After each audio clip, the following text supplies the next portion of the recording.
For everybody listening, we just got off recording a minisode, so we've been talking for a little over an hour now. Yeah. Shit is crazy.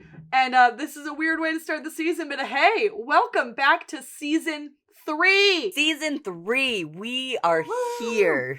We fucking did it. We made it to Season 3, and this is when shit gets spicy. I'm so excited. I love Season 3. It's so fun. Season 3, really, you're fed every episode. Because it's like, it's not the season that was like, I am just a remake of the UK one. And it's not the season that's like, I'm the sophomore season, so I'm branching out into my own territory. It's like, we are fully developed now. So this is Season 3 of the Luck We Had a Shameless Recap podcast. We still don't have intro music because I still don't know how to do that, but we're here and we're excited to be here. I am one of your hosts. My name is Amanda. I am your other host, Evan, and today we have our favorite recurring guest. Go ahead and introduce yourself. I am Lena. I'm back. Lena, pretty much the third host at this point. We've been on so many episodes, and you will be hearing throughout Season 3 because shit is just top tier content this season. But we are starting off with Season 3, Episode 1, and I'm excited to get into it. I managed to squeeze in notes for this and notes for 302 between my Supernatural fucking binge. Where are you at right now with your Supernatural binge? Season 13, and it hurts. Every second of it hurts. My body hurts, and everything is bad. So brilliant. The Widower arc about Cass, it hurts my whole body, and I can't take it. But TikTok seems to enjoy me doing it. Congratulations on 10K on TikTok, queen. We were just talking. Aren't you at 12? Yeah. I'm at 12.6 as of today. God, That is fucking crazy. I was just like, every now and then, like, your videos will pop up my For You page, and I was like, damn, you got the Supernatural fandom going on your TikTok.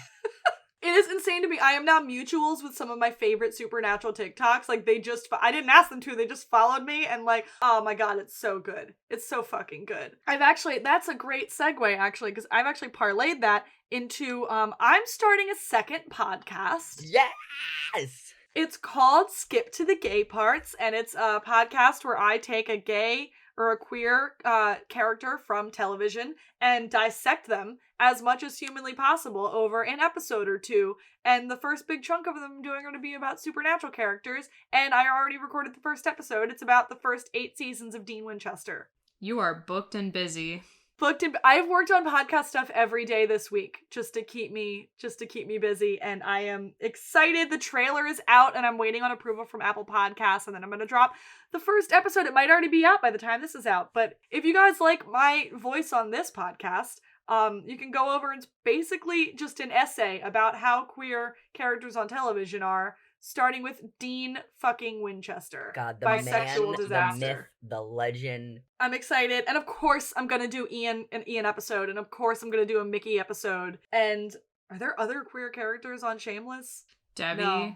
Well, you don't want to talk about it. No. Fiona? Do you want to talk about how Fiona was supposed to be a lesbian and then... They gave that plotline the freaking Debbie. They gave that plotline to Debbie because Emmy was leaving. But it would have made so much fucking sense with Nessa and Mel. It would have made so much sense. For anybody who needs context, apparently in the season where Fiona was a landlord and she had the character Nessa as her tenant, Fiona was going to explore a relationship with Nessa, but they decided since it was Emmy's last season that was too complicated. But that would have been a perfect... U-hauling her way out of the Southside would have been so fucking perfect. Yeah, because it seemed like Nessa, this before, like, obviously her and her wife or girlfriend at the time, I didn't know what their relationship was. No, they're just girlfriends. Yeah, like, they seemed like she fucking hated her girlfriend, so that they were gonna write it as in Fiona, like... Or were they going to be but that was Nessa's thing, was that she was like, my type is blonde and bitchy. Like, she likes the emotional abuse.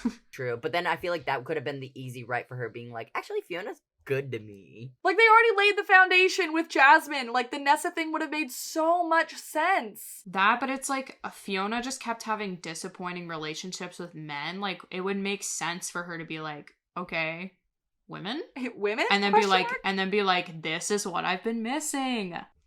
But for now, we're starting Season 3, Episode 1, El Gran Canon, which we will discuss the meaning of that title later on, because it is truly something. It is truly something, the reason of the episode title. This aired, they love starting in January. That seems to be their standard beginning point. I feel like at some point they did episodes starting in the middle of summer, or am I going crazy? No, they did.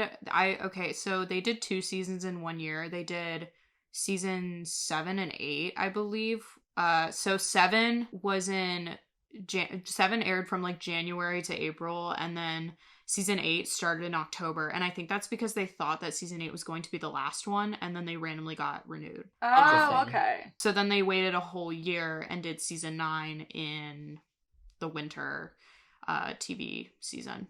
Okay, yeah, so this is January 13th, 2013. The first episode of every season, I think, is written by John Wells, or at least most of them. John Wells wrote the episode, he adapted the original series, he's the head writer, he's credited with creating the US series, and that's it. That's all we need to know about him. Yeah, he's there. We know him. We've been new. The version, like you said before, the version of that John Wells thinks exists of Shameless and the good version of Shameless are two different versions of Shameless. So true. And just like a lot of the other first episodes of the season, Mark Mylod directed this one. He also directed 3 episodes of season 2, 3 episodes of season 3, 2 episodes of season 4, and 1 episode of season 9. He took a 5-season gap.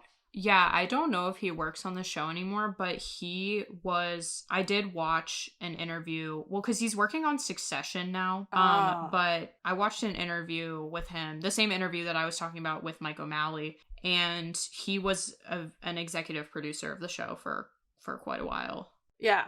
He also directed the pilot and episodes 4 and 5 of the British Shameless. So he was part of the OG team of the OG show. And so he comes back into this show every once in a while. And yeah, he's a big deal. Succession, Entourage, United States of Terra, Game of Thrones. He's booked and busy, this guy. I mean, like, because I was talking about the way that, like, Mike O'Malley was talking about Ian and Mickey. It was an interview that a bunch of executive producers did, a little video short, like, about the Milkoviches. Yeah. And the way he talked about them was really good too. And the way that he talked about Mandy as well. He just, like, it seemed like he really, like, cared a lot about them. So it kind of sucks that he's like, I'm gone now. Yeah. But we've got some other people looking out for us. Don't worry. Then episode 2, the director of episode 2 blew my fucking mind of the episodes that he got to direct. Oh my god. Killing me. Yeah. But that's next week. This week is 301, and the synopsis is, now that they're living together, Fiona struggles to accept the new, quote-unquote, boring Jimmy. Frank wakes up in a place completely foreign to him. Lip is sentenced to community service. Baby Jaime keeps Jody and Sheila up all night. Jaime. My favorite baby. The Previously On, it's one of the more iconic Previously Ons. It's everybody sitting on the porch of the Gallagher house, including Mandy. Kind of like, where the fuck have you been? Don't they, like, flip everybody off at the end? Oh, yeah. Good. I love the full family recaps at the beginning of the seasons. Then we jump into a recap of season 2. Real quick, let's remind you all of what we just ended up talking about a few weeks ago. Lip dropped out of school and made the I'll go back if you go back deal with Fiona. Fiona got her GED. Jimmy is back and married to a drug lord's daughter, Estefania, whose boyfriend beat her up last time we saw him. Lip is still hung up on Karen, who did not have his baby.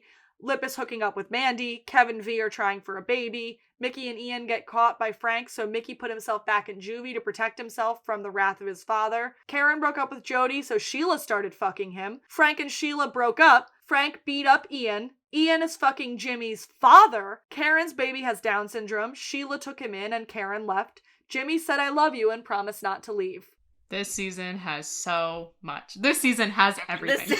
Stop it! This season has everything. The consequences of all of those actions to follow. We get that Previously On, and then we get the title sequence. And then we get Fiona waking up in bed. It's obviously warm and sunny out. It's not winter like last time we saw season 2. Fiona wakes up. She's confused why her bed is empty. And she goes downstairs to take care of some laundry. Jimmy is downstairs in the kitchen, cooking breakfast, having already made lunches. And he already sent Lip and Ian off to school.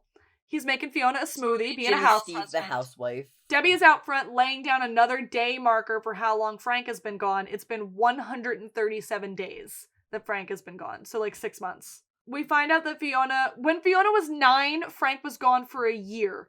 So why exactly did y'all make such a big fucking deal when he was gone for 1 day in season 1? It's because they mentioned this. It was Social Security check day, and Fiona being 9, I think, predates Ginger dying because she died in 2006.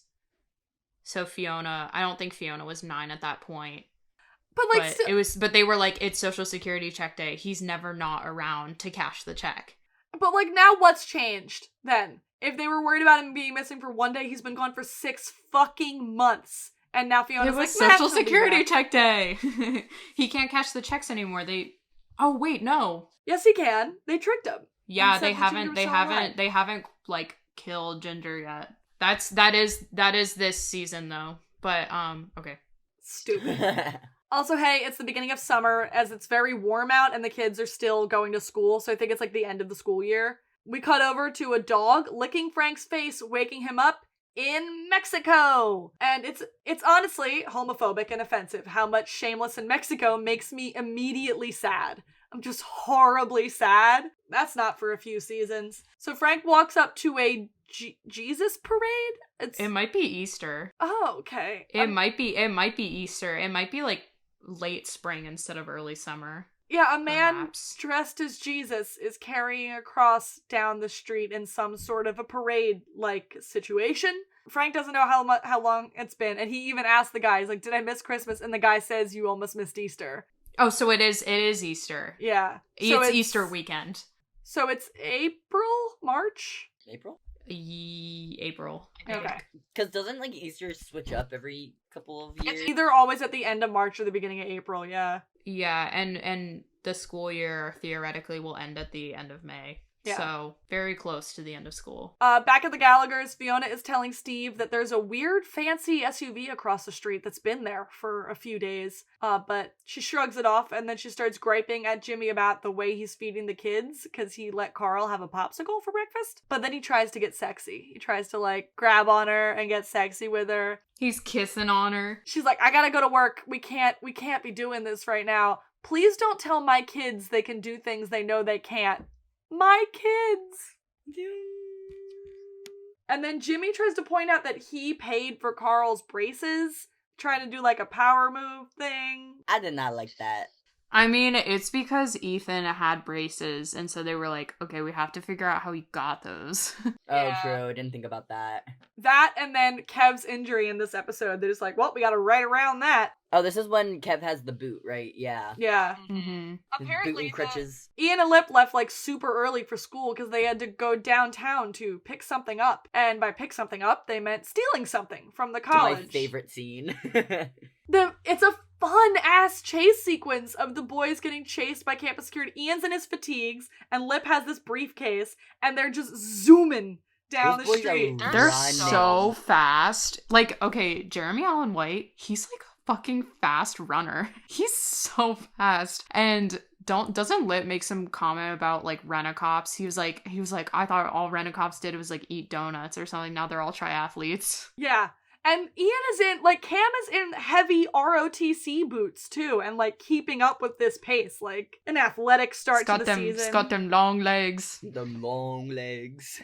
Well, I mean, like, it's so weird because when you watch the show, you think that Cameron is, like, a fucking giant. He's really only, like, 6 foot. It's just that every other guy in the show is really short. Yeah, Jeremy's, like, only, like, 5'8", 5'6", 5'7", something like that. And then Noel's, like, 5'6". It's like the reverse Supernatural effect. It looks like everybody but the boys on that show is so fucking short, but like, no, those men are just giants. And that makes everybody around them look small. Yeah, but Shameless is like, everybody's small except for Cameron. Ethan's like 5'7". He's small as hell too. Yeah, and Cameron's like 5'11" or 6 foot. Like, he's like not, like, he's tall, but he's not like towering. He's not like Kev tall. He looks way bigger than he actually is. Also, some shitty people on Twitter were coming after Cam for, like, looking a little pudgier on this season. I saw that. Like, he said he did it for Ian. He's like, beefy.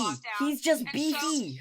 No, he said, I put on weight on purpose. I know. Because Ian is married and happy, and it's been a long quarantine, so I put on weight on purpose, and that's just what you do when you're in a happy, healthy relationship. Unhealthy. He just looks beefy and he looks good. But then it was like, people on Twitter started coming after whoever was saying that, and Cameron was like, shut the fuck up. Like, this person, like, he said some, like, stupid pretentious shit. He's like, my body is a tool for performance. Okay. Okay. My body is a tool. No, but like that's true Okay. though, because when Ian needed to be jacked, he got jacked, and now Ian doesn't need to be jacked anymore. it's right, but also it's like, I feel like But then- Cam's like the only one who's ultimately like altered their physical appearance for the show, because remember he dyed his hair too. Yeah, Cameron is just generally like pretty. He's like a he takes his acting like actually very seriously. He's a little bit pretentious. He's a film buff too, Yeah. but it's like I don't know. He's like I'm a good guy, I guess. Yeah, and like you said, he doesn't even like he looks good. He just looks Yeah. beefy good. And it's not like he doesn't have any muscles. He still has abs. He's just beefy. Like that's the one word I Well, can think. it's He like- just looks good. But anyway, fun chase sequence. It's like it's very enjoyable. It's one of my favorite moments of the series, truly. And they get to a roof, and Lip's like, well, you can't get into West Point if you get arrested. So Ian jumps to the next roof and takes the suitcase with him, and Lip stays behind to get arrested. I'm pretty sure Cameron actually like did that stunt. Sure he did.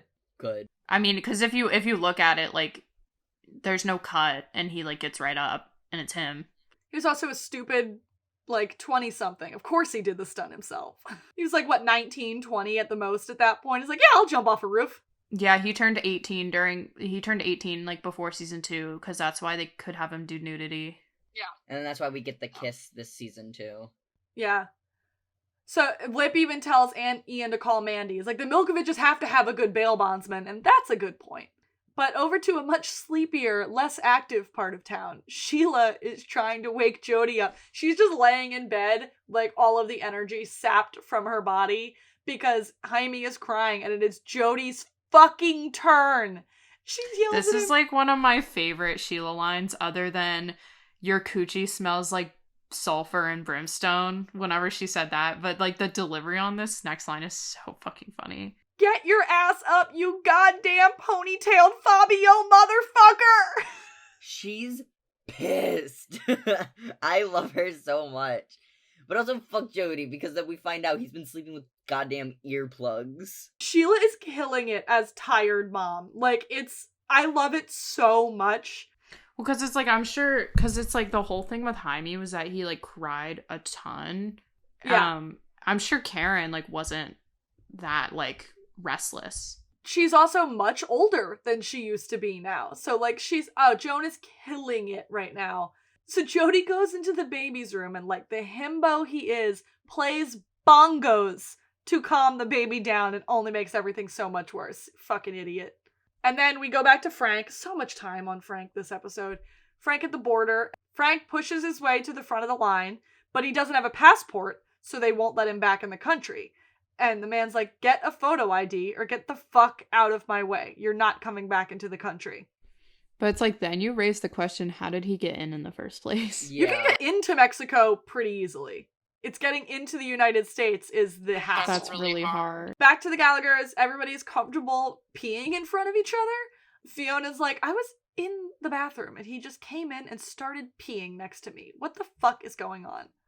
I don't think, like, going to the restroom with your significant other in the room is, like, the weirdest thing. Maybe pooping for me, I couldn't do that.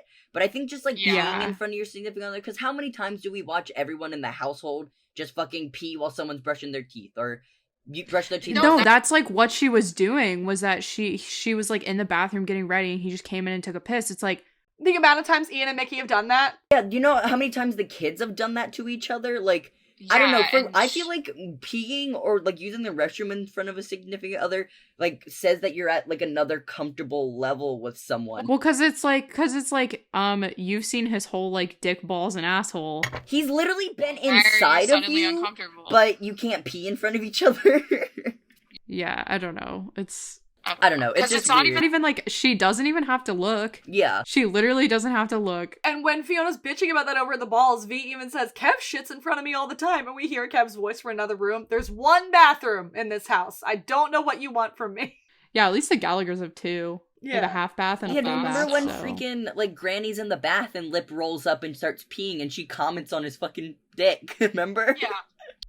But yeah, so like there's just a level of comfortability that they're in within their relationship, and Fiona's not cool because everything he's doing is annoying her, so she's choosing to complain about it. Well, it's too domestic for her. Yeah.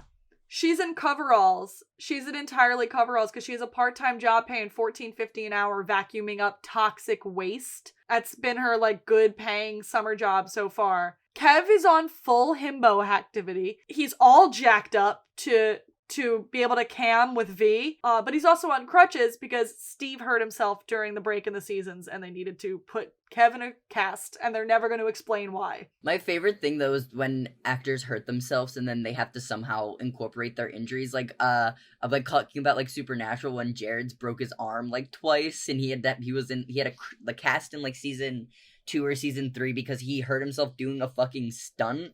Yeah.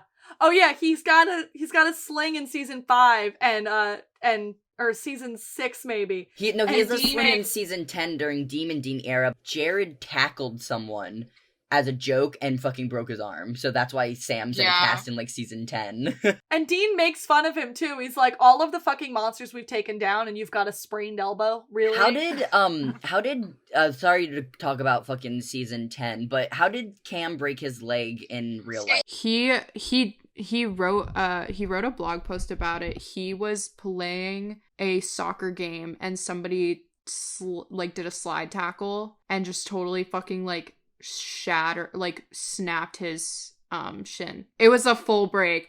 But yeah, that was season 10. I don't know how Steve broke his leg. I just know that they wrote this in because Steve broke his leg. I think it was an actual basketball game, and that's why they wrote that in. Yeah. And then I remember Ethan breaking bones at some point. Ethan definitely has a cast on, and they are like, and because it's Carl, it's easy to explain it because it's just Carl. Yeah. But anyway, yeah, Kev has a broken leg, but he's getting all jacked up so he can be on camera with V because V's cam traffic is down. There's too many women doing the topless ironing thing. So she's like, we're going to do a couple thing. I'm going to get some more numbers. V doing OnlyFans before OnlyFans was a thing. Queen of Chatterbait. They're doing a master-slave thing. Like a historical master-slave thing. And Fiona's like, that is racist and wrong. And Kev's like, yes, and racists will pay us. So I don't know. We're using this to our advantage. Don't they do it like a reverse role though? So V's like the master. Yeah. Yeah, it's not what you can do for racism. It's what racism can do for you. Exactly. Kev is confused as to why Fiona is so mad that Jimmy is cooking and cleaning and taking care of the kids. He's like, isn't that what you fucking people want from us? And he's like, there's nothing sexy about a man with a mop. And then there's a cut to Jimmy mopping the kitchen floor. I'm in film class, right? Like, I'm taking a film class, and that is called a match cut. Yep. Isn't that fun? It's called a match cut. Well, look at that. Because it's like when you cut from, like, one subject to a very similar, like, okay, consider, like, a character lighting a match on screen, and then you cut to, like, a sunset. It's, like, similar imagery. Yup. Isn't film class fun? Film class so fun. If you remove the film bros from film class is very fun. So V assures Fiona that she's just bored because she's never been with a man this long, and that boredom will pass and everything will be fine. And it sure as fuck will, because Jimmy is looking at those cars across the street with a lot of interest. And he goes out to talk to them, and suddenly they pull away, turn around, and start chasing him down the fucking block. He gets cornered, and we see that it's Estefania's dad and all of his men. And Estefania's dad wants to know exactly where the fuck his daughter is at, if Jimmy is here. I loved Estefania. She's so bad. She's so bad. This leaves Liam alone in the house. Like, Jimmy went out to just talk to those guys when he was at home with Liam, who was just sitting on the couch watching TV. So Liam is now alone in the house. Meanwhile, Fiona is heading back into work like the badass she is, doing the literal shit work. Over at the courthouse, Lip is appearing before a judge who's like, how long has it been? And Lip's like, almost a year since I've been here last. Look at that. And he uses his Philip Gallagher smooth talking charm with the judge. And Jeremy Allen White does some great work with his monologue. Like, he's so fucking awesome. I think he's, like, truly one of the more underrated performers in the show. I think Jeremy Allen White is, like, actually an incredible actor. And I hope that after Shameless, he, like, does more work. I think he's in this, like, little short or something I saw that came out not too long ago that He's in a movie with his wife. him and Addison did a movie together. I hope he gets like. I haven't seen Jeremy act in anything else. I'm like, I really want to. I'm probably gonna go in and find something, but I haven't seen him in anything. Emmy's husband Sam made that show called Homecoming, and Jeremy is in the first season of it. Oh. But yeah, Lip is still a minor, and so the judge gives him a low bond because he's not an adult yet. I think it's like a $500 bond. But Frank is in Mexico, and he's trying to call someone on a payphone, and that's it. That's the whole scene. He picks up a phone and dials it. And we go back to Fiona at work. It's the worst thing I've ever seen. I don't even want to describe it. It's terrible. She's cleaning up toxic waste, and that's all we need to say. It's gross. But her phone rings. So she has it in a Ziploc bag. Her phone rings, and it's an international number. So someone's like, it's probably somebody trying to fucking scam you out of it. So she ignores it. It was Frank. It was Frank trying to call Fiona. Later that day, Debbie and Carl get home. The front door is open, and Liam is alone on the couch still, because Jimmy was abducted by Estefania's dad. And Debbie goes through the whole house because she thinks Frank is home, because Debbie is still in her I love you daddy mode. It's fucking disturbing. Well, it's like she gets out of that, and then she like goes back to it later, and it's like, okay. Okay. So where is Jimmy? He's trying to talk his way out of being murdered by Estefania's dad, because they walk into a super fancy building and find Estefania wearing only a robe because she's been fucking Marco. But I thought we established Marco was a woman beater and she was going to hit him in the head with a frying pan. Like, why is she... They just forgot that they did that at the end of season 2. Yeah, I thought they were, like, trying to, like, keep her away from him, but she's still just living at the fucking hotel or whatever. Apartment or whatever. But we don't have to worry about it for too long, because when Marco comes downstairs, Estefania's dad sees him and just shoots him in the head. Just shoots him right in the face. Mans is naked. We see everything. Dick and balls. Dick and balls. Dick and balls. So, straight up headshot, the man is dead. And then we go to the Jacksons. Jody is making homemade baby food, and Sheila is so very, very tired, just waiting for her coffee. She accepts a collect call because she thinks it's Karen, because she hasn't heard from Karen since she left. So she accepts a collect call, and then when she hears it's Frank who needs a favor, she just hangs up. And you know what we call that? Growth. Growth. Someone offers to help Frank, like someone like in Mexico offers to help Frank, but we cut away from that before literally anything at all happens, to Ian, still in his fatigues, and Mandy leaning against the wall of the local precinct, I guess, waiting for Lip to get released. Ian asks if Mandy has been to see Mickey. She says no, but she did send him some girl-on-girl porn. Yum. Ian doing the chin. Ian's like, I'm pissed off now, actually.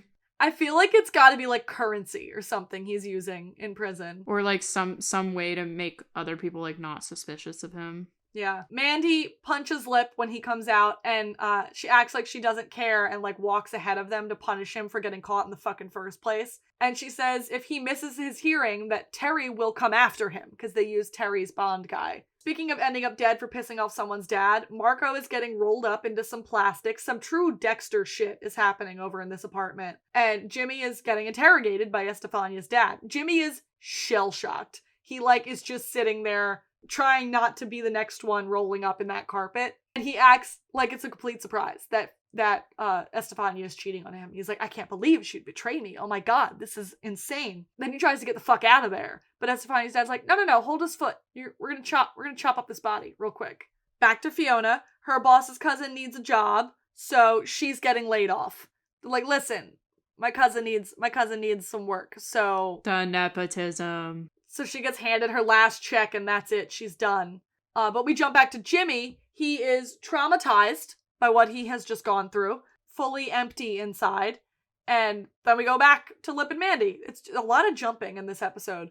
She's telling Lip she's already had to visit too many family members in prison, so Lip needs to knock his shit off and not do that again. And Lip tells her he stole... They're under the L, and he's setting up this laser with these cans. He stole a laser from the college so that he can defend the honor of the Southside. Somehow. That's all the context we get in that moment. Yeah, it was from the robotics lab. Yeah. Low-key love the storyline. Sad they didn't continue with it because it was actually kind of cool. Oh my god, they did it for like one. They did it like for like one episode. Yeah, Maybe two. like 2 whole scenes, and then they were like, It's like what it ended up being. They could have made some really good money. I'm excited. Like, it's a good scene we get to see later. But for Instead now, of we go watching back. Lip get the shit beat out of him like last season. That was silly. I thought that was funny. But for now, we go back to Frank's shit. He's being brought across the border by coyotes. That's it. That's the whole scene. He's participating in being brought across the border by coyotes and being his annoying Frank self about it the whole time. At nighttime, we join Fiona coming back home to the laser project that's just on her kitchen table now. And Lip hands Fiona a bill. It's their property tax bill. It's the final notice. They're late. They have to pay it. And Ian just leaves. He's like, goodbye. I'm going out. Peace. Peace out. They just do not give a fuck. They're like, okay. Fiona is informed that Jimmy was gone when the kids got home. There's no dinner waiting for them. Jimmy's just been gone all day. And then back to more Frank walking across the border, bitching about needing a drink. Then they get caught by immigration. Like, they get chased down and he gets caught by immigration. And we get our second, like, chase scene. They really like a chase scene in this episode, only this time it's Frank in the desert. And back home, Debbie is still worried about Frank while Fiona gets her ready for bed. And Debbie is a shrine to Frank in her bedroom. Girl. I hate how they write her so back and forth with being like, I love Frank, yes, Daddy Frank, and then her being like, fuck you, Frank. Like, it's so back and forth. Like, I get it because she's still young and she still, like, wants to have that father figure, but I'm like, do the writers even know what she feels like at this point? One thing that they always kept consistent was, like, Debbie's, artistry. Because she has that shrine, and then she has the virginity thing, and she has that little dollhouse, and then also in the Hall of Shame, she's been, her quarantine hobby has been like art, like knitting and sculpture and stuff. Yeah. She's a crafty bitch, that girl. Fiona assures Debbie, Frank is a disease. He will always come back. Don't worry about it. We're never going to be rid of him. And then she goes to tuck Carl in and asks, like, sees Ian's empty bed. She's like, where is Ian? But Carl doesn't have any fucking idea. And then we check in on Lip, who has Mandy staying over to keep her away from Terry, who is apparently on a bender right now. Because that's what we do. We take in the Milkoviches and give them safe harbor in the Gallagher house. So true. And then you fucking look down on them? Yeah. Fiona tells Lip that she lost her job, but that her last check, they'll have just enough to cover the property tax bill. And then she goes down to do the dishes and finds Jimmy naked in the backyard, burning his clothes. You know, as one does. Yeah, as you do. She asks where he's been, and he lies and says he ran into a friend and grabbed dinner, and that she doesn't need to know why he's burning his clothes. She doesn't need to be informed of that. And she honestly seems amused by it because, like, well, this isn't boring.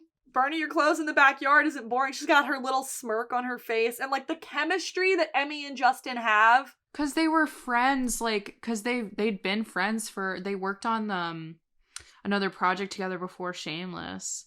It's like, I miss them so much. Oh, and this is where I want to mention the thing that I found out. So My Favorite Murder, the hosts of My Favorite Murder have been watching the UK version of Shameless, and they've been raving about the UK version of Shameless, which, like, girls, watch the better version, first of all. But apparently, the guy that plays Steve in the UK version is James fucking McAvoy, and I can't stop thinking about it. Yeah, and we talked about this, and I think that might be why they named the US version Jimmy, because originally in the UK version, his name is Steve. Like, there's no secret identity. His whole big secret is that he previously had, like, a family and a child. That's, like, his secret. And him and Fiona don't last very long in the UK one either. But I think the reason that they renamed him Jimmy was, like, kind of as a little homage. Maybe. It's fucking crazy to me. When they said that, it, like, almost got me interested in watching the UK version, but no, I'm not doing that. It's not that bad. The UK version, it's really not that bad. I haven't gone back and watched it. I remember for the very first time I went to go watch Shameless after, Lena, you told me to watch it for the first time. At the time, the US version wasn't on Netflix, only the UK one I did was. this. Yeah, I did the same thing. I watched the first, like, 5 episodes maybe, and then I was like, this is wrong. Yeah, because I knew a little bit about it prior because of you posting about it and you, like, talking about it. So, like, I saw Shameless, clicked the first thing, and I was like, this isn't what... These are not the characters, and I think I was like, hey, what the fuck? And you were like, yeah, no, that's the UK version. I was like, I think a freshman when you sent it to me. So, like, literally, the moment I finished catching up, so I think at the time, up until season 5 or 6 was out, I believe. Yeah, my when I caught up, that was the weekend that the finale of season 5 was airing. Yeah, so That was when I caught up. I was able to watch all of Shameless right before they added it all to Netflix. Literally the moment I finished it, it was on Netflix. Yeah. And I was like, cool, so I spent like 6 months watching it on a shitty fucking website or whatever, and like I don't even, it probably took me less than 6 months because there's only so many seasons out, but still, I was like, of course that happens to me. I mean, the UK Shameless is like, once you get past the first season, it's a totally different show. We are Tangent City today. We really are. We could just cut all this out. I might take it and throw it at the end of the episode, but like, or I'll leave it in, who fucking knows. But we're back at Jimmy not being boring. He's certainly not boring for Fiona anymore. And they get really cute about it, and they like strip naked in the backyard, and they start fucking on the back stairs. Like it's really, really adorable. And I miss them too. They're great. But you know what's not cute? Ian being taken advantage of by another old man. Because he's at Lloyd's place. While Fiona is fucking Steve, Ian is fucking Steve's dad at Lloyd's place. He's doing his homework, laying on his bed, and being given gifts. Like a very fancy, expensive watch with navigation in it. Kept boy. He's like, I'm kept boy. But he gives his reasons for turning down the gift and says he sort of has a boyfriend who's been gone for a while but who will be back in a couple weeks. So let's break that down. Did someone have a boyfriend? Let's break that down, though. Let's break that down. The last time Ian and Mickey spoke on screen was Mickey saying that the nothing but a warm mouth to me line and breaking up with him. So this assumes that they have talked since Mickey went to juvie, and Ian no longer thinks they're broken up, so much so that he likes to think of Mickey as his boyfriend. I'm just gonna put this out here. Shameless that exists in our heads. Shameless that exists in the writers' heads. I don't think they really thought that much about this. They are two different shows. It's the secret good version. That's what this podcast is for, is the secret good version of Shameless. And yeah, so he thinks Mickey is his boyfriend and Mickey's gonna get out soon. Lloyd makes it weird and sexual, and he and Ian hook up again, and I fucking hate it, but we're getting through. The next morning, I just sort of feel bad for like an 18, 19-year-old Cameron having to do all of these fucking scenes with these old fucking men. Yeah. Yeah, I mean, I know Cameron is probably like fine, because he's like, in general, like, he's like, I'm an actor. And it's like, as far as old guys go, Lloyd isn't like that ugly. Like, he's not really, like, he's like, he looks tight for an old dude.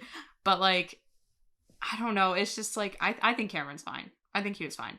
I don't think he cared that much. He was probably just like, well, whatever. Harry Hamlin is the go-to old man for when they need an old, gay, creepy guy hitting on a younger guy. They used him in Glee, too. The next morning, it's back to the Gallagher chaos. Ian makes an excuse for how late he came home, and Steve has made everybody breakfast, so everything is sort of back to normal. He also offers Mandy and the rest of the kids, Steve offers Mandy and the rest of the kids a ride on his way out the door as he lies about having a meeting with an old work buddy. Cool, we're back to lying. Love that for you, Jimmy. I mean, it's not boring for Fiona, though. Yeah. He kisses Fiona goodbye, which we see from the POV of a car parked across the street that then follows Jimmy as he drives the kids to school. Then back to Frank's bullshit. Ice has dropped him back on the Mexican side of the border when they caught him trying to sneak across. And then he gets in the coyote's face, being absolutely frank about it and getting into some stupid shit. I mean, he's entertaining. Yeah. Over to Lip, grinding away in the high school metal shop. Mandy is worried that Fiona doesn't like her, and Lip's like, oh, Fiona's just worried I'm gonna get you pregnant. Like, that's all that's going through her head. And like, probably, but Fiona's also shitty to the Milkoviches. Then we learn that Mandy's mom was 12 when she got pregnant for the first time. And we don't know which boy is the oldest. Maybe Mickey? I mean, okay, there's Iggy, Joey, but it's like, it's weird because Iggy is both introduced as like Mickey's cousin and Mickey's brother, but the guy who plays Iggy confirmed that he's Mickey's brother. There's Iggy, Joey, Colin. Personally, I think Joey looks the oldest, either Joey or Colin. I think Iggy and Mickey are pretty close in age, so who knows? But that would mean his mom is like 39, 40, maybe-ish now, but like, is she alive? Is she dead? We aren't sure if she ran away or if she died. They're not clear about it. Anyway, over at the school, the guidance counselor comes in. Lip lies about the laser and where he got it from and what he's using it for. And the guidance counselor tells Lip he needs to pad out his resume for his college apps this summer. And that's when Mandy hears Lip's GPA, 4.6. And she seems floored by how smart this boy is. And again, this guidance counselor's on Lip's ass about college. So Lip says he might have a few 100 hours of community service coming up. And the guy's like, that'll work. What he doesn't hear is Lip say, yeah, the stuff mandated by the court that I have to do. That community service. But like Mandy, the look on Mandy's face, and she even says something. She's like, you have a 4.6 GPA? I have like a 1.2. What? She's like blown away by how smart he is. Yeah. But also she doesn't really like try. Yeah. Probably. She doesn't like turn in work or anything. Over at the balls, Fiona is using their computer to look for jobs while Kev and V set up for their cam show. Fiona can't find a job she's qualified for, even with a GED, and Kev gives her a lot of helpful suggestions. He's like, why don't you become a bus driver or a postal worker or something like with a pension? Like, all right, maybe it's not as much of a himbo as we thought. He's got a couple of brain cells going on in there. Fiona won't do that. Says the club is opening back up and the patio is going to be open again soon, so maybe she can get that managing job that she almost got last time when Monica was in town. And then, like the best friend she is, she sets up the camera for them, and Kevin V get their Jefferson Sally roleplay porn on, and Shanola is just having fun with it. I think she's so fun. The amount of fun work we can get out of her when she's just fully tits out in, like, most of the episodes. Good for you, Shanola. Boobies out. Boobies out. Over to Jimmy. He's on a dock somewhere, very scared about the possibility of being murdered. And then we go back to Fiona. Again, so much jumping back and forth in this episode. Little snippets of scenes. And Fiona's walking into the empty club, asks about the assistant managing job, and she explains the family drama that went down last time and begs for one night to show what she can do. And the woman's like, tell you what, give me $1,000 and I'll give you a night to promote. And Fiona's like, fuck you, I don't have $1,000 to give you. So the woman's like, all right, then I'll pencil you in to be a waitress this summer. Just don't gain any weight. Goodbye. Fuck this lady. Back to Jimmy. He gets called down on the boat to have a drink with Estefania and her father, who gives Jimmy a speech about accepting responsibility for his actions. And then he takes Jimmy up to watch them dump the pieces of Marco's body. Just right out there in the daylight. Like Dexter, but rich and stupid. I mean, he's so rich. He's like, what could possibly go wrong? He's also not even supposed to be in the country. Like, he's on an FBI most wanted list, just casually dumping a body out in the middle of the day, in the middle of a lake. Like, it's that kind of thing where it's like, when you realize you're going to be late to school, so you go get food because you're like, I'm already going to be late. He's like, well, I'm already in the country illegally. I might as well murder. Very true. And then he asks Steve, are you a man of your word? As he's dumping a man's head over the side of the boat, like a threat. Back to Frank again for some fucking reason. He meets a man who can help him get home. They inspect his ass and then shove him out the door. Thankfully, that ends, and we go to Fiona complaining with V about how badly things went at the club. V offers to loan Fiona the money, but Fiona's like, no, you're saving to have a baby. Don't give me any of the money you got from the cam, because best friends support each other. And Fiona puts herself down. She's like, it was stupid of me to think I could even do that job. I never should have thought I could pull it off.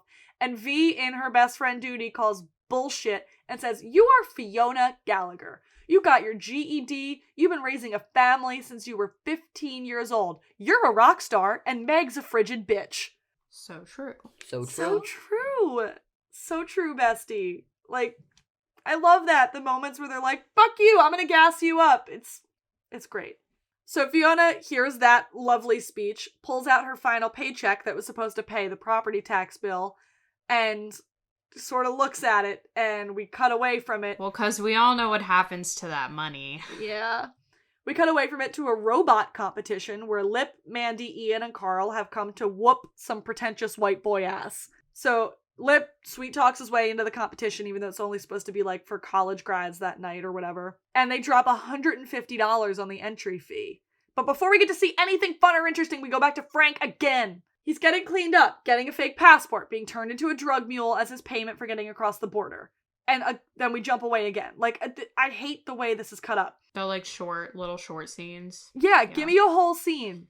It's like there's no resolve. It's like really hard to like have a good resolution to a scene. The whole point of like writing is that you should be able to put a conflict in every single scene. No, we just get little fucking snippet moments. Jimmy is still on the boat. Estefania's dad is shooting fruit and making Jimmy Steve want to pee his pants. Estefania's dad has arranged for Estefania to get an economics degree at the University of Chicago. So if immigration comes, Steve will be her husband so that she can become a citizen. And he tells Steve, no stolen cars, no drugs, you can't get into trouble, get a real job, and that quote-unquote ghetto whore is a side piece. She can never be anything else. Yeah. Anyway, let's watch some robots. And while the robot battle is happening, we cut back and forth between it and Frank walking across the border again in a super annoying cutting job. I just want to see a whole scene of just robots going at each other. I don't give a shit about Frank. Or Frank. Honestly, you could just like make it split screen. Like they've done that before. Yeah. Do a split screen or do one after the other. I don't give a fuck. So Lip's robot is super unimpressive on first appearance, and the college boys look like smug as fuck because theirs have like big fucking razor arms coming off of it. But Lip knows what the fuck he's doing. Frank's fake passport works and he makes it across the border. Lip hits the ignition switch for the laser on his robot and blows the other guy's robots the fuck up. The laser just explodes it. Batty. So, like you said, just like in the opening of season 2, when they're at the Fight Club, Lip, Mandy, Carl, and Ian all celebrate and hug, and there's a huge crowd, and it's cute as fuck, and I love it so much. Because they won! He blew the other guy up. They won. Back to Frank. He meets a pretty woman in a car on the other side of the border. She calls Frank El Gran Canon because he has more coke up his ass than any drug mule in cartel history. They said he has 18 balloons up his ass. So she's like, here's some laxatives. You might just want to take the whole fucking box. And they drive away. Fiona shows up at the club and tries to hand over the $1,000 from her paycheck. And her boss tries to talk her out of it. But Fiona is insistent. She's like, fuck you. You said if I did this, I could have the night. Here's the money. Give me the night. And she gets put on the calendar. Back at home, Carl got his hands on Kevin V's porn. He's watching it on the computer. Because Jimmy is busy cooking dinner. I love Carl. And the boys are celebrating. They won $400 cash for first place. And Lip's like, give me the rest of the money from your paycheck and I'll run everything down in the morning. And Fiona's like, no, I got it. I'll do it. Don't worry about it. Because she doesn't have the fucking money. Dumb bitch. And as they're like sitting around the table, serving up dinner, everything is cute and they're being a big family, Frank pulls up on the back of a tow truck and sees the shrine Debbie left for him on the front of the house. And they're all inside. They're having a good time. They're eating dinner. Ian is the one that looks up and sees him first and like sort of goes stone-faced. And then eventually everybody else stops and looks and turns and sees Frank. Debbie is the only one that gets up to give him a hug and greet him and say hi. And the dinner continues as normal. And then we cut to credits. The after credits scene, Frank is shitting out the 19th balloon that he secretly didn't tell anybody out and says, thank you, Sheila, for training his ass to take in so much. Thank you, Sheila. Thank you, Sheila. The credit song is the song Beneath the Veil by Chester French. And the way that I watch things, I still had the this is what's happening this season like promo. So this is what's happening this season on season 3. Fiona has a chance to make real money as a club promoter. Lip is not convinced it's going to work and he's going to have to take over the money. They throw Frank in the trash. Jimmy has a tail. It's one of Estefania's dad's men. Kevin V are having relationship problems.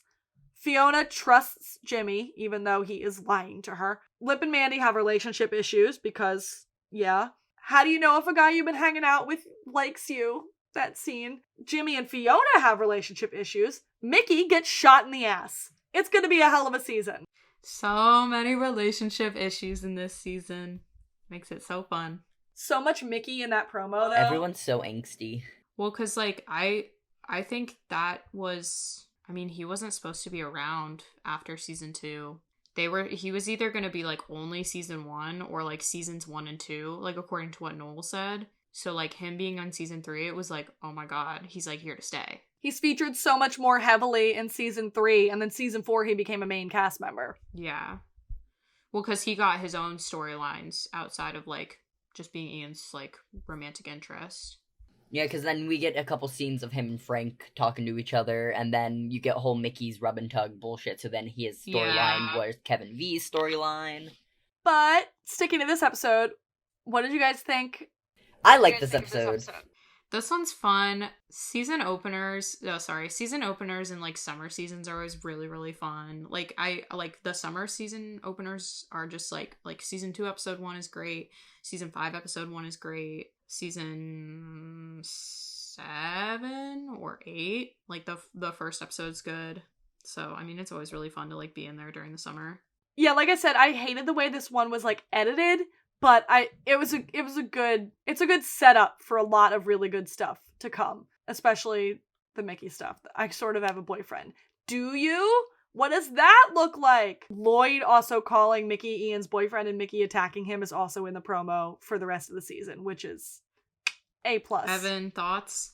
I agree with you, and like the season starters are always like they really sum it up, and especially like with season 3, like I think season 3 is way more juicier of a season than the last 2 seasons. So it always makes me so excited because I'm like, 1, we know we getting our Mickey back, and then 2, it also just sets up a lot of things that like happen in this season, which are big setups for like the rest of the series. Yeah, I mean, like season 3 is really a turning point for Lip for a couple of years, like from like season 4 to like 6, that's like really a big turning point for Lip, and this kind of sets that up. And then I mean Fiona, she's like, I'm bad, I am bad, I'm a she's baddie, I'm baddie. And like the Jimmy stuff is really interesting this season too. I'm very excited.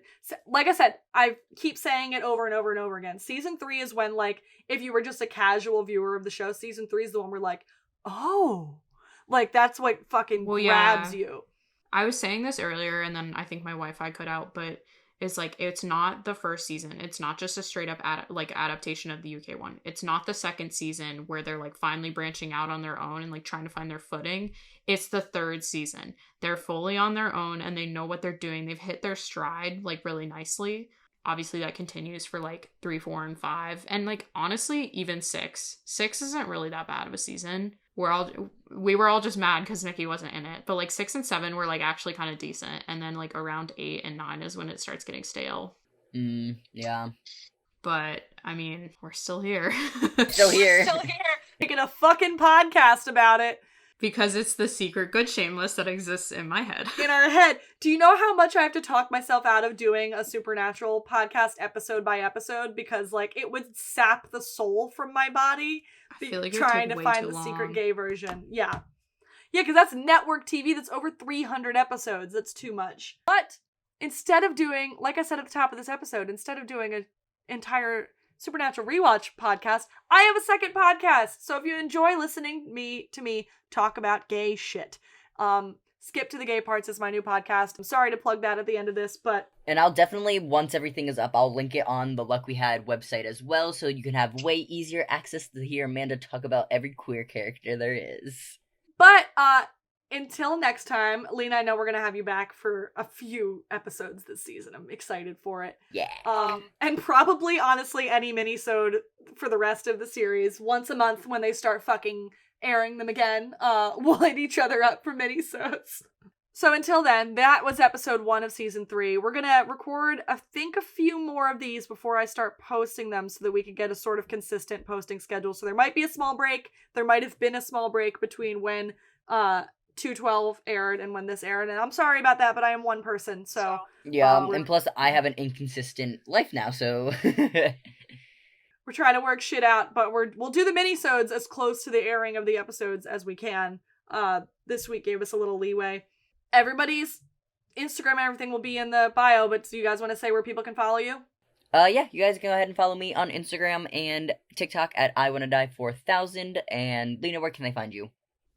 You can find me on Instagram at Kojak with 2 Ks, COJACKK, or Twitter, FRLEDMAN. Amanda, where can they find you? You can find me at AbnormalAmanda on Twitter, at AbnormalAmanda18 on Instagram, or at AbnormalAmanda_18 on TikTok, where way too many people are watching me do stupid shit. But I'm happy to have you guys. It's so good. And you can follow the show on at luckwehadpod on Twitter, at luckwehadpod on Instagram. You can email us at luckwehadpod@gmail.com, and the links to our website will be in the bios of all of those things. We'll update you guys on our posting schedule whenever. Our Instagram is where you will usually find posts about when new episodes are up or if new episodes are going to be delayed. And if you want to give a listen to the trailer for my podcast, Skip to the Gay Parts, that's what it's called. And it's currently on Spotify and SoundCloud. And you can follow Skip to the Gay Parts on Instagram or the Gay Parts Pod on Twitter. I don't know. Maybe I'll put a clip of the trailer at the end of this episode. Yeah, go for it. Maybe. I'm going to put the trailer at the end of this episode. I'm going to link it in. So if you guys just keep listening until the end, you'll get a trailer for what Skip to the Gay Parts is going to be about. And I hope you guys enjoy it. But until then, let's bid everybody adieu until next time. And yeah, peace out, everybody. Bye. Thank you everyone for listening, and welcome to season 3, everyone. We've all been there. Someone convinces you to get into a television show with the magic words, "Oh, by the way, there's a queer character in it," and you're sold. Even though that queer character might not get any screen time at all, they might meet a tragic end, they might never get to have a romantic relationship, or they might just be coded queer, but then told to our faces, "You're crazy, that's not a queer character, we don't know what you're talking about." Hi, my name's Amanda, and this is my podcast, Skip to the Gay Parts. For as long as I can remember, I have been a consumer of queer media through television and through film. I even went to school for filmmaking and double minored in women's and LGBTQ studies, spending most of my time dissecting queer television, spending an enormous amount of time writing papers that were far too long for very patient professors about characters like Mickey Milkovich and dissecting his uncommon thugness and his transformation as one of the most complex queer characters I'd ever seen on television. So, I've put a little bit of thought into the queer characters that I watch on TV and decided it was time to record those thoughts and put them out into the world for all of you to hear. This is Skip to the Gay Parts. This is a show where we dissect queer and queer-coded characters from television shows and just honestly give them a moment to talk about them so that we don't have to sift through all of the heteronormative, straight storylines to get to the good parts, the parts that we're watching for. We'll cover characters that are explicitly queer in their television shows, but are paid dust in screen time and storyline, such as Ian Gallagher or Mickey Milkovich, or characters that were so clearly queer-coded and used as queer bait to continue to have a fan base for their show through their finale. That's right, I do mean Dean Winchester and Castiel. And then even characters that were explicitly queer on explicitly queer shows that had confusing and honestly disappointing endings, such as Brian Kinney and Justin Taylor. And don't worry, we won't leave out the women and the kill your gays tropes, such as Tara and Willow from Buffy, Annalise Keating from How to Get Away with Murder, or just the complicated and entertaining and wonderful characters such as Callie Torres and Arizona Robbins. This is just a sampling of the characters that we would like to cover on Skip to the Gay Parts. We want to hear from people too. We want to know what characters that you saw as queer-coded in your favorite show, or were explicitly queer, but were used for fan fodder while not actually being given the time and respect that they deserved as characters. Let's pick a character, let's pick a show, and let's skip to the gay parts. I'm Amanda, and this is the podcast.